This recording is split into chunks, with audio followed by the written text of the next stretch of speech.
Non, c'est moi, mais je vais être très bref. D'abord, oui, mon cher collègue Baldé, les accords d'Arusha, c'est évidemment très important.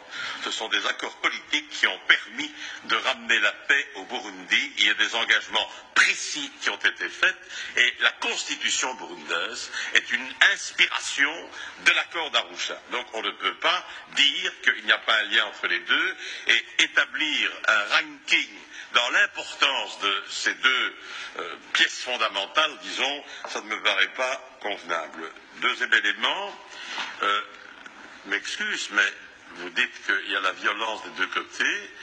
Quand on observe la manière dont les autorités politiques et dont les autorités policières et dont les autorités militaires finalement se comportent par rapport à la population, c'est totalement inadmissible et ce sont des faits qui ont été avérés, prouvés, témoignés de manière indiscutable. Donc, vous pouvez évidemment considérer qu'il faut aller vers le business as usual, c'est-à-dire on triche avec la Constitution, on méconnaît l'accord d'Arusha, et je voudrais dire que l'accord d'Arusha est important. Pourquoi? Parce que c'est un accord qui a réussi à mettre à plat et à régler un problème gravissime, qui était un risque de génocide, puisque c'était un problème fondé sur l'ethnicité. M. Nkurunziza a d'ailleurs, non sans vergogne, utilisé l'argument pendant la campagne électorale, donc on est en fait avec une situation explosive.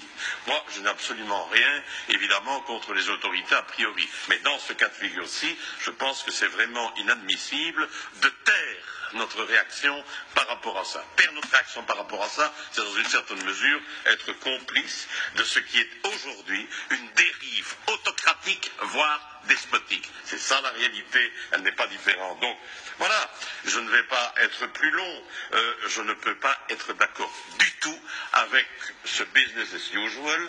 Laissons faire, voyons un peu, trouvons des excuses, mettons tout le monde sur le même pied, les victimes du peuple et les autorités qui interviennent militairement, qui entrent dans les maisons, qui chassent les gens des maisons, qui en fait les tuent aussi. Bon, tout ça n'est pas acceptable. Alors, vous me connaissez, moi je ne suis pas un donneur de leçons. Je sais parfaitement que parfois c'est extrêmement difficile. Mais dans le cas du Burundi, c'est absolument scandaleux ce qui s'y passe. Et qu'une assemblée comme celle-ci ne soit pas capable d'en appeler à la conscience commune par rapport à un problème aussi gravissime que celui-là, ça je ne peux pas l'admettre. Et je vous le dis, je respecte évidemment notre point de vue, mais refuser de voir le soleil en plein jour, ça n'est pas tolérable. Et dans une assemblée comme celle-ci,